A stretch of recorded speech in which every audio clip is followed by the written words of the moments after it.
Olá, queridos alunos e queridas alunas. Sejam todos muito bem-vindos e todas muito bem-vindas. Eu sou o professor Marcos Kelvin, o Lorde da Física, e estou aqui para lhe auxiliar nessa disciplina tão profunda. Vamos ver o que nós temos para hoje? Aula, revisão e avaliação. Então, vem com a gente! Olá, pessoal! Vamos começar a revisar o conteúdo que nós falamos até aqui, tá? Esse é o momento de você retomar, fazer uma busca ativa em tudo que você aprendeu, tentar relembrar aqueles tópicos mais importantes, e é nisso que eu vou frisar nesse momento, tá, pessoal? E a primeira coisa que eu quero falar aqui com vocês é sobre a dinâmica. Gente, a dinâmica é uma das sub-áreas da mecânica. Nós primeiro temos a cinemática, que vai estudar o movimento sem se preocupar com as suas causas, tá bom? E nós também temos a dinâmica, que agora vai se preocupar com as causas dos movimentos. Por que um corpo parou? Por que um corpo começou a se movimentar? E um personagem extremamente importante dentro da dinâmica é Sir Isaac Newton, tá, pessoal? Um matemático que estudou a natureza e descreveu 3 leis que sempre acontecem na natureza, tá, pessoal? Ele conseguiu perceber esse padrão, as famosas leis de Newton. A saber, na tela. As leis de Newton, então, são princípios fundamentais usados para analisar o movimento dos corpos, tá, pessoal? Elas juntas vão formar a base da fundamentação da mecânica clássica, tá, gente? Pessoal, a mecânica newtoniana é extremamente importante. Ela consegue descrever e conseguiu descrever todos os fenômenos até uma certa parte da história, tá, pessoal? Depois de um tempo, alguns fenômenos muito mais complexos não conseguiram ser explicados pela mecânica newtoniana. Mas tudo aquilo que nós chamamos de mecânica clássica vai conseguir ser resolvido, por isso que Newton está descrevendo. É por isso que as leis de Newton são tão importantes, porque elas conseguem descrever todos os movimentos de todos os corpos que estão em movimento de mecânica clássica, tá, pessoal? Então, perceba essa importância. Vamos descrever essas leis aqui com vocês agora. Dá só uma olhada. Então, essas leis de Newton, que são os princípios fundamentais, vão formar essa base da mecânica clássica. E a primeira lei de Newton é a conhecida, a famosa lei da inércia, que diz o seguinte, pessoal, olha aí. Todo corpo continua em seu estado de repouso ou de movimento uniforme em uma linha reta, a menos que seja forçado a mudar aquele estado por forças aplicadas sobre ele, tá, pessoal?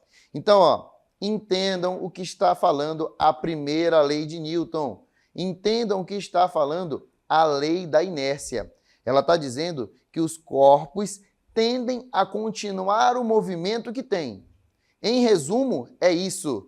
Em suma, os corpos tendem a continuar o movimento que têm. Ou seja, se eu tenho um corpo que está em movimento com velocidade, ele vai tentar continuar com aquela velocidade.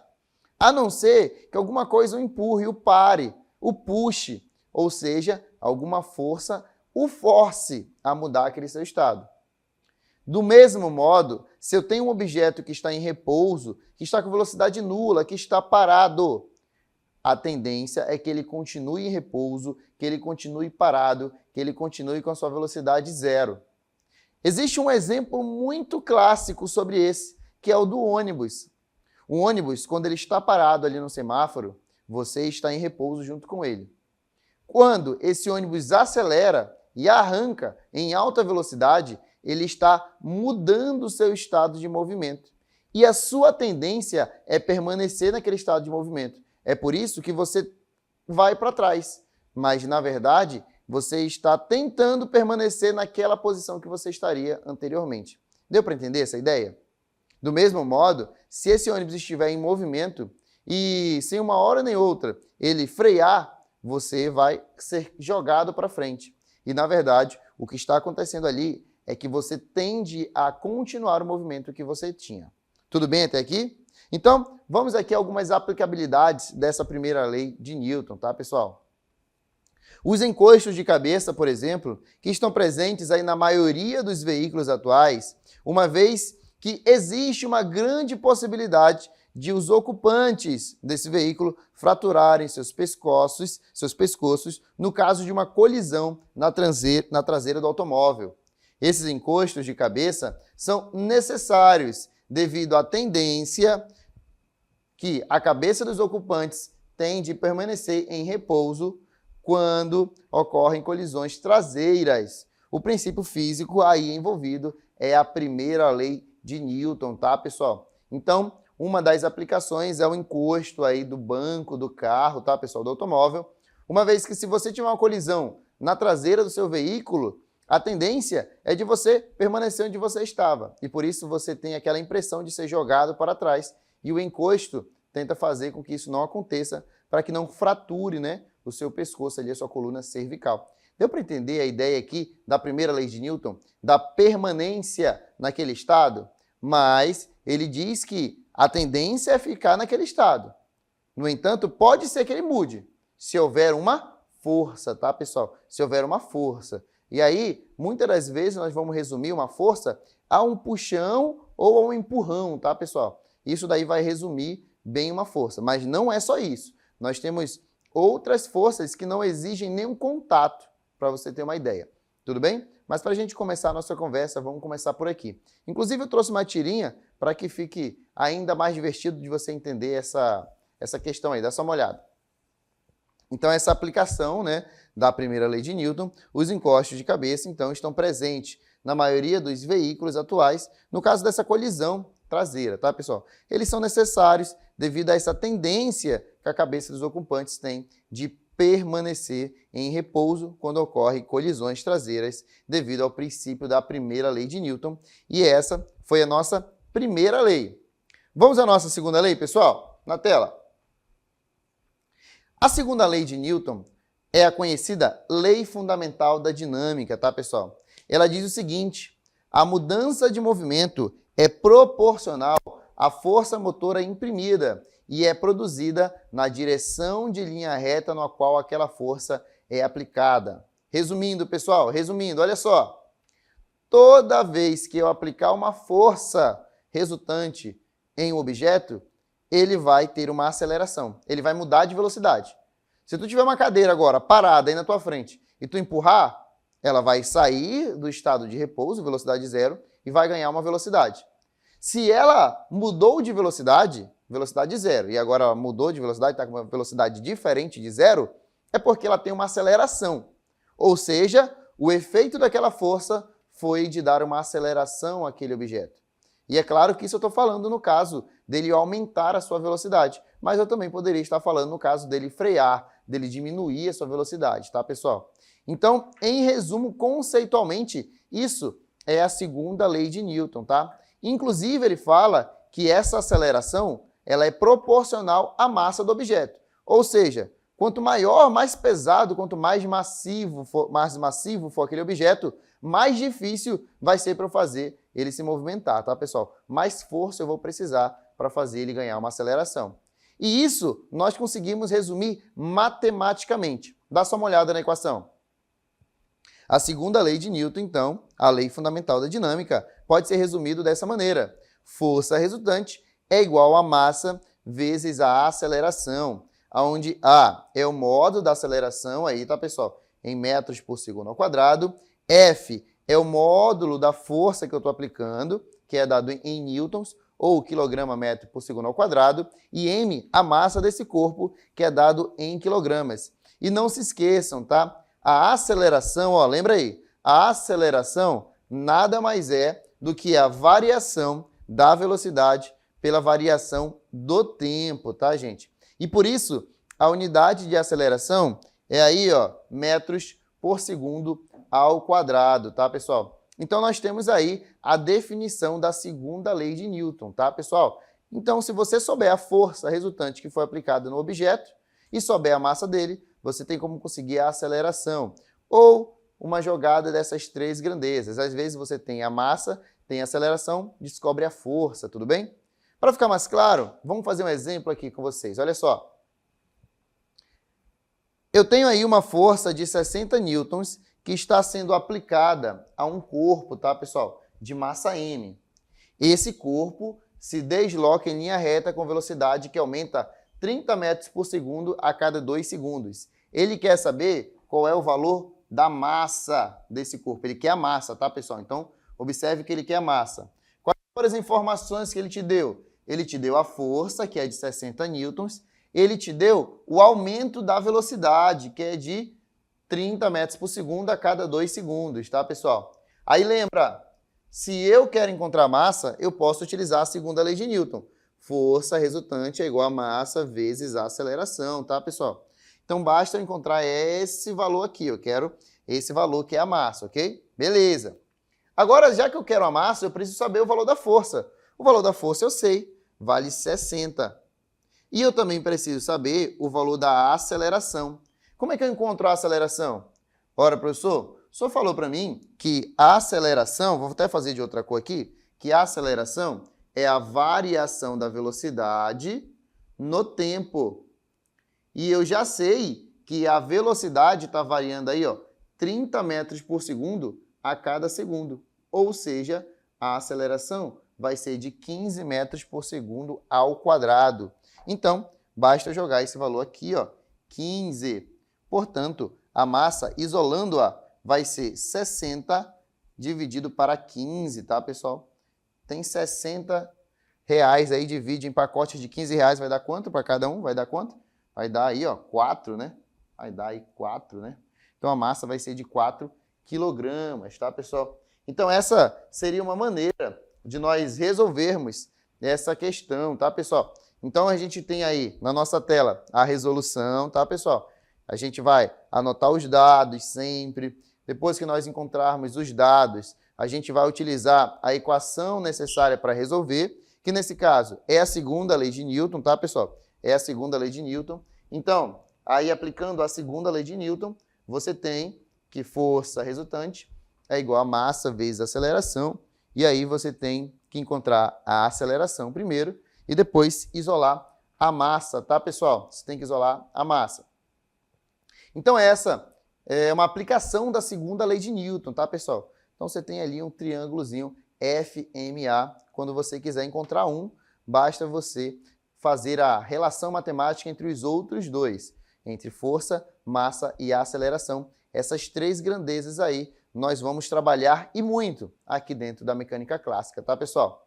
Bom, a terceira lei de Newton falaria da ação e reação, mas agora eu quero focar no conceito de energia, tá, pessoal? Que foi muito trabalhado aqui no nosso conteúdo. O conceito de energia foi de suma importância para o desenvolvimento da ciência, em particular da física. Sendo assim, podemos dizer que o princípio da conservação de energia mecânica diz que a energia total de um sistema isolado é constante e a energia atua como agente de todas as transformações. Então, o que eu quero que você anote, o que eu quero que você lembre aqui, tá, pessoal? Primeiro, que a energia é uma capacidade para realizar um trabalho, tá, pessoal? Quando eu tenho energia, eu posso realizar algum trabalho. E é isso que nós vamos pensar aqui na física. Energia é capacidade de realizar trabalho. Nós também vamos lembrar de um segundo detalhe. No universo, nenhuma energia é criada, nenhuma energia é destruída. Ela só é transformada, tá, pessoal? Então, sempre a energia vai ser convertida de um tipo em outros. E nós temos vários tipos de energia que nós vamos voltar a falar aqui daqui a pouco, mas temos a energia térmica, sonora, luminosa, nós temos vários tipos de energia no universo. Agora, nesse momento, nós estamos interessados em uma energia muito específica, que é a energia mecânica, tá, pessoal? Mas tudo isso se resume a ser energia, tá? Inclusive, essa imagem aí que eu trouxe para você, ó, pode resumir um pouco os tipos de energia que nós temos aí na nossa natureza. E é extremamente importante que nós consigamos ter energias cada vez mais renováveis e sustentáveis para que o nosso planeta consiga permanecer aí por mais anos, né? E as outras próximas gerações tenham um planeta mais saudável, tá, pessoal? Agora, eu quero focar num tipo de energia muito específico, que é a energia mecânica, tá, pessoal? Então, nós temos aí algumas modalidades de energia e a energia mecânica é uma das mais importantes para a gente agora. Por isso, eu trago para vocês aí a foto dessa montanha-russa, né? Porque quem já analisou a energia mecânica, quem lembra aqui do que eu falei sobre energia mecânica, vai lembrar aí que a energia mecânica ela é a soma da energia cinética com a energia potencial, tá, pessoal? Então, a energia mecânica é a soma dessa energia cinética com a energia potencial. E você vai lembrar que a energia cinética ela está associada à velocidade, tá, pessoal? Então, sempre que eu tiver velocidade, eu tenho energia cinética. Inclusive, para eu calcular a energia cinética, eu vou fazer mv ao quadrado sobre 2.